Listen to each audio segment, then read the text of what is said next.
of the morning. Top of the morning. Hi, I'm Rick Beiser. And I'm Betty Montgomery Williams, and welcome to Top of the Morning. We're here at the Top of the World Trade Center in downtown Baltimore, and today's guest is Verna Day Jones. Verna Day Jones, the First Lady of Baltimore Theater. I know you're going to like her. Stay tuned. So contestant number 10, Verna Day Jones.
The span on my hips, the stride in my step, the smile on my lips.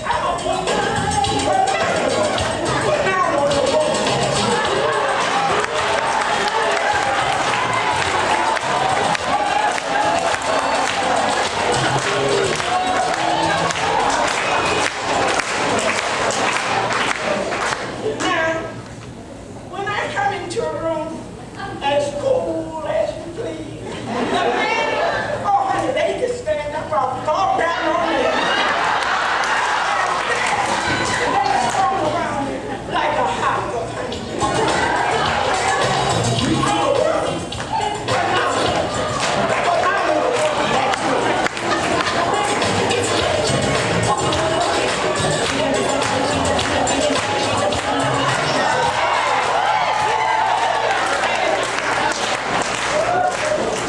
Now, the men, they wonder what they see. They try so hard to find my inner mystery. And when I tell them, honey, they say they still can't see. I said, can't. I'm a woman. But not a woman. That's me.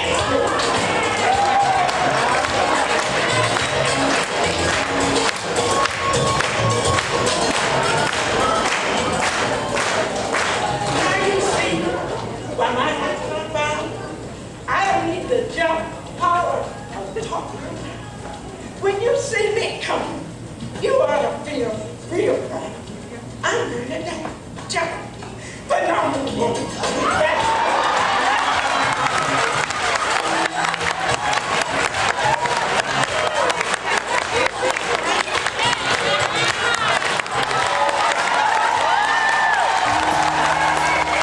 Hi, my name is Rick Beiser.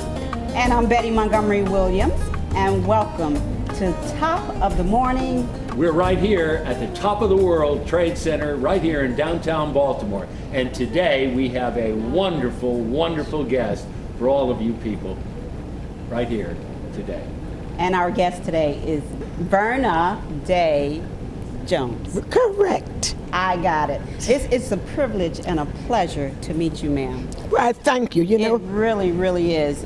When I sit with someone like you, I cannot help but just try and pull things out of you because you are knowledge for Well, me. Your knowledge for me. Tell us about what you're doing. I already know about your hosting. I want to thank you both for those warm fuzzies. I may talk for days. Okay, that's okay. You can step right up and tell Well, us after all you about told yourself. him how handsome he was, of course. Well, I suppose that my busiest endeavor right now, of course, is the fact that I do Harriet Tubman for the Underground Railroad, which is now, at the Orchard Street. Okay. Now, I do work for a company called the Renaissance Tours, and when the Black History Tours come through, then, of course, Harriet Tubman is one of the ones that they want to see. So, mostly on Saturday, I do perform at the Orchard Street during Harriet Tubman. Wow. But let me really tell you a corker. And before you do that, All we're right. going to take a look at this clip. Harriet Ross Tubman, 1820, 1913. Born a slave in Dorchester County, Maryland, on the Broadus Plantation near the town of Buckstown. Undoubtedly one of the greatest of the Underground Railroad conductors. Strong as any man. Brave as a lion. Cunning. They called her Moses. In her heart was always the dream of freedom. She was a descendant of the Asante tribe who successfully fought the British for 20 years. And so her heart was filled with defiance. Example. Her slave master and she were in the town of Buckstown. And a slave went by the door and the master said, "Stop that slave!" Instead, Harriet barred the door. In anger, he picked up a 2-pound block and flung it at Harriet, striking her in the head. Till the day she died, she had a terrible scar on her forehead and was subjected to fits of sleeping sickness. When Harriet recovered, and she was only 13, her master farmed her out to other slave owners, where she chopped down trees, hauled wood, herded cattle and oxen, cooked, cleaned, whatever the task Harriet performed. She said that she was glad because it made her strong, because in her heart she knew one day she would be free. Now, you know, slaves were not allowed to marry.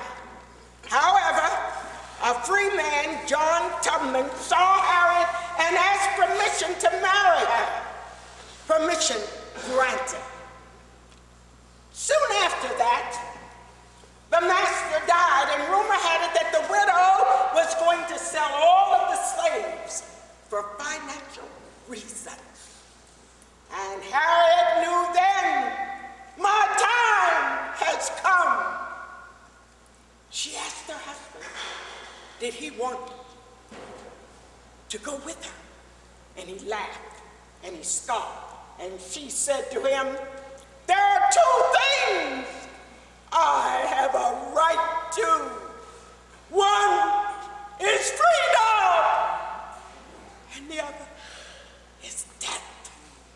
And I intend to have one or the other.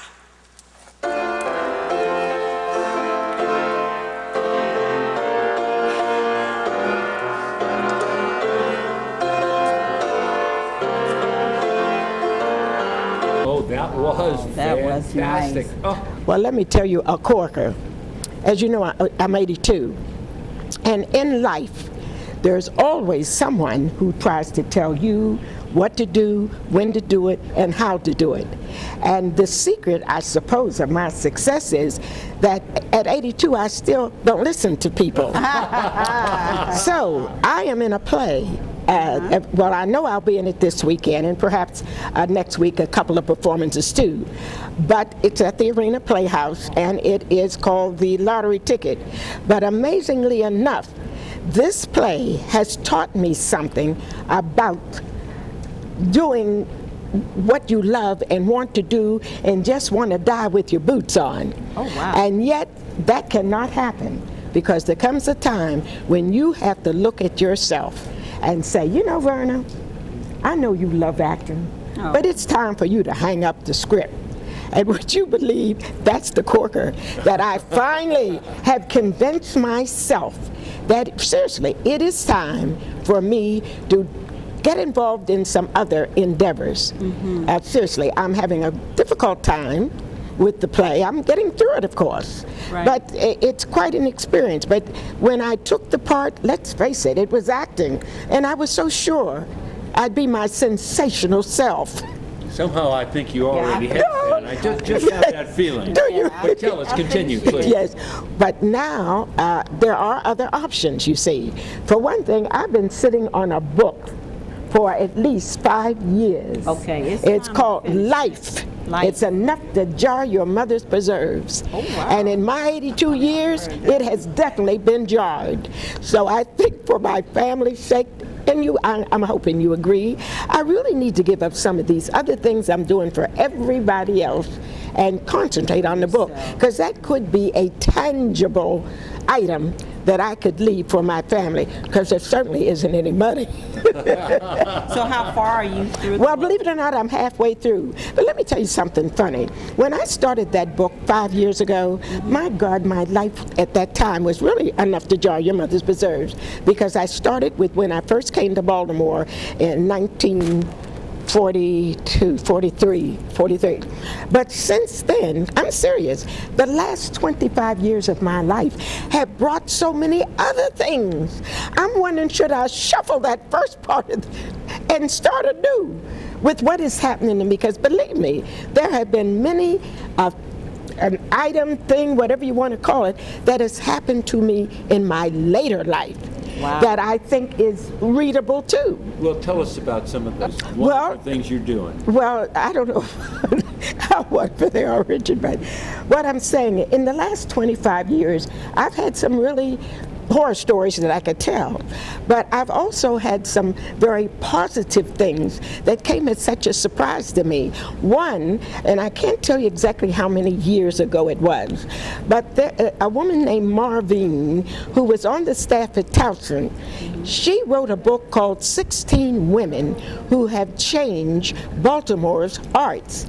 You can imagine what a thrill it was when I was chosen for her book, including another wonderful actress with the Arena Players, Mary West Miller. Of course, at the time, Mary was deceased, but I was, of course, alive. And she wrote this book, and it was really thrilling. So that was one of the things that's happened during this, I don't know whether you could call it the second half, but anyway, later on. Because let's face it, I started from the time I was born, you know, to up to a certain point. Then I think the biggest thing that has happened to me was when my girlfriend, Rita, who is has the Allen Senior Center, because that's what I do. I entertain seniors. Plus at my church I have the senior scene too. So she asked me to get in this play, in this contest, which of course you know I said no. And first thing, I couldn't imagine anybody 80 in a contest anyway, even though I thought I was gorgeous. Was it? Well, believe it or not, it was Miss Senior America, and each Like a state beauty pageant? Yes, but thank God it wasn't beauty. Now you're being too modest. It was your talent, it was your philosophy, it was how you looked in the evening gown, and there was one more. But anyway, I entered the contest in Dundalk, And would you believe it, to the shock of everybody, I won it at 80. Now, to be a Miss Senior America, that's the national title, you had to be at least 60 up to 85. And of course, I fit the bill because I was 80. Qualified. But amazingly enough, I won it. Now, I'm just going to be brief, if you don't mind. I'm going to tell you a little story with this. We'd love to hear it. Well, sir, I was so thrilled. And I did do my dance. My talent was doing the poem Phenomenal Woman. And in between the verses, I did the electric slide in tights. So I don't know how many 80-year-old women were running around showing their legs. But it won for me almost. Wow. It won. But your prize was a free trip to Las Vegas to compete in the National. Wow. And of course, that was my trip. So I went. But just quickly, I want to tell you about that experience. Well, let's have a look at that, Verna. Okay. Reciting Phenomenal Woman by Maya Angelou. So contestant number 10, Verna Day Jones.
The span on my hips, the stride in my step, the smile on my lips.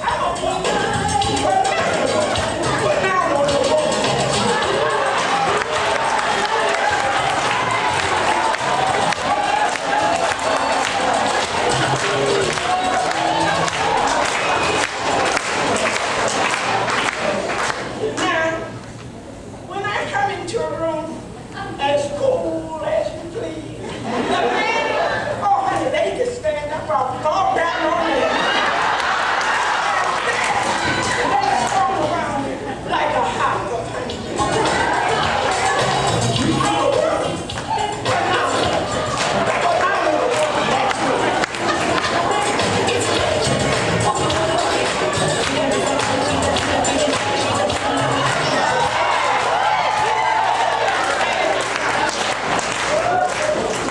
Now, the men, they wonder what they see. They try so hard to find my inner mystery. And when I tell them, honey, they say they still can't see. I say, can't. I'm a woman. Phenomenal woman. That's me.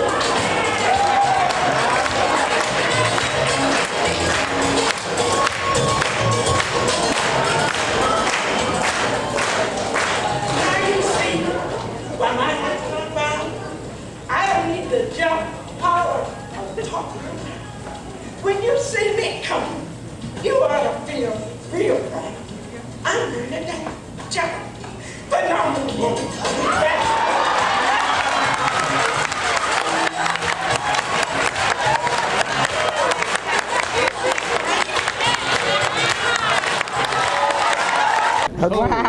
That's Wow, that's Wonderful. But let me tell you the payoff, as they say. Okay. I went to Las Vegas full of whatever I thought I had.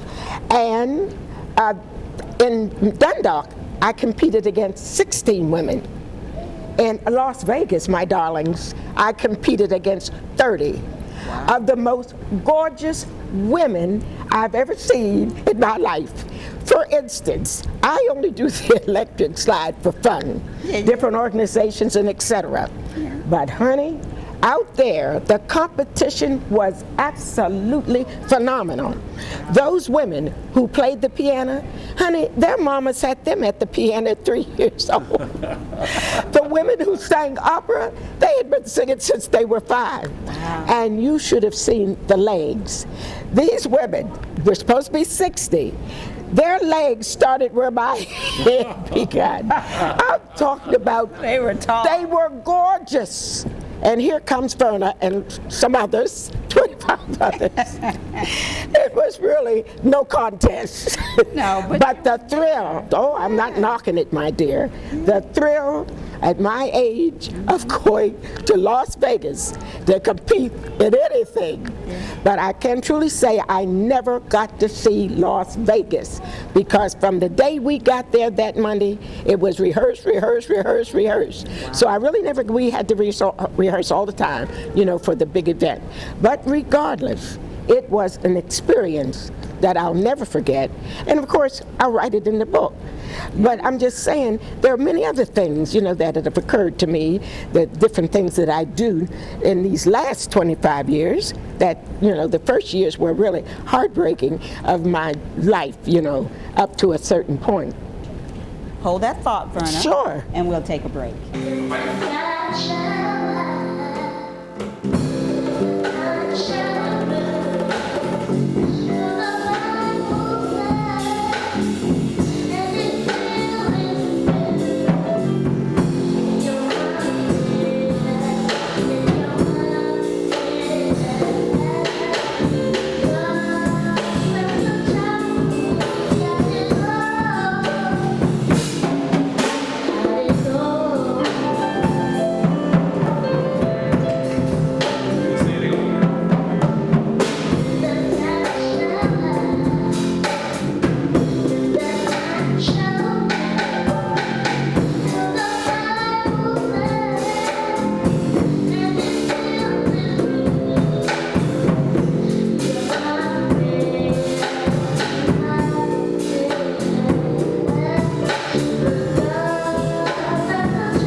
And we're back now. Again, I'm Rick Beiser.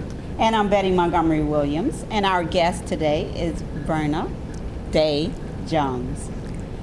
Tell us what you were... Well, the other thing that I have accomplished in this last section of my life, Okay. I had put on a one-woman show and I had done that before. Years and years ago, I used to be a part of young audiences, and I did that in the schools. Well, like I said, this new phase of my life, I did do my one-woman show, and I won't say that I thought it was the greatest thing since sliced bread, but I was still very surprised So that did you play I could handle a whole show by myself. Did you play a character? Oh yes, I played Sojourner Truth, Harriet Tubman, Coretta Scott King, Wow. and Mary McLeod Bethune, and I sort of kind of break the dramaticness of those other characters. I did a piece from a play I did called The Mad Woman of Shiloh, where I played the mad woman. Oh, my. And so that kind of brightened the other sober and somber portrayals. What it all amounts to is what you love. I do love acting. I love showing off. I love all of those things.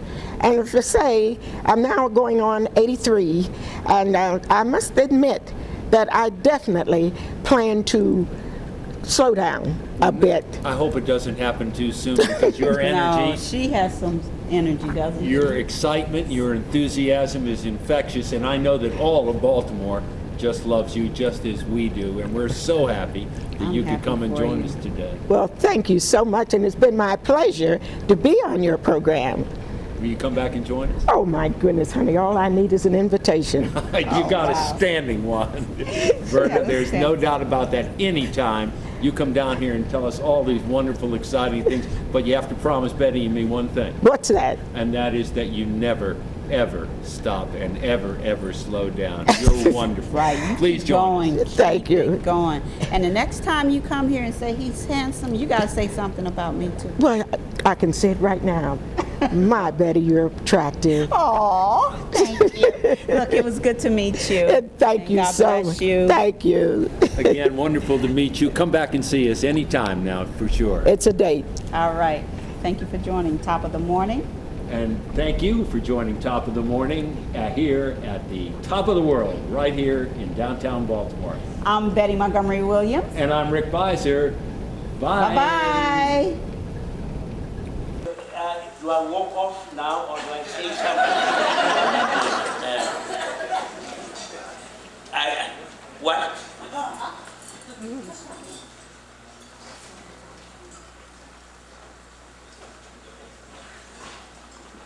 I know you can, on cue, you can tell the good Archbishop has a cold, yet he is here.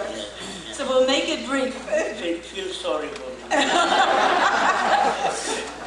Now, you saw all the beautiful mirrors that are outside that were done by the children from the Southern High School as a project here to really bring that glistening light in a palpable way right to our city and on the tables. Well, we have with us Robert Benson, who does the tree jewelry, I call it, outside. How many of you have seen that wonderful tree by the front building?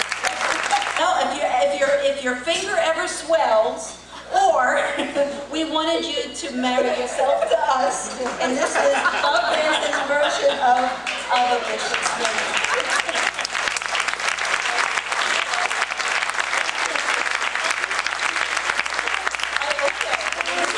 Oh, I still like it, cold and all. And the ear, he knew my favorite part to be kissed. Thank you. We wanted to say presented to Archbishop Desmond Tutu for his courage and ability to exalt people to love more and to judge less, and for his tireless social justice efforts to guarantee full civil rights for all peoples, regardless of race, class, nationality, or gender. So rings have always been a symbol of love, the circle of life. We're marrying you tonight. Thank you.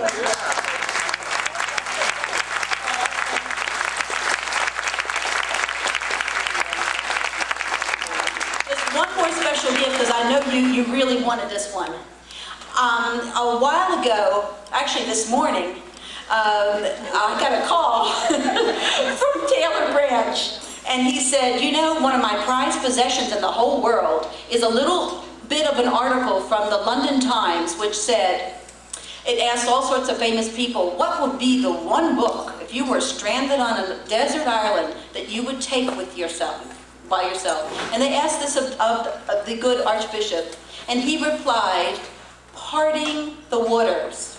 Did you know you said that? Is that true? But that's the mystery that Taylor Branch wanted to solve. He said, did you really say that? That's the first one. Have I said it?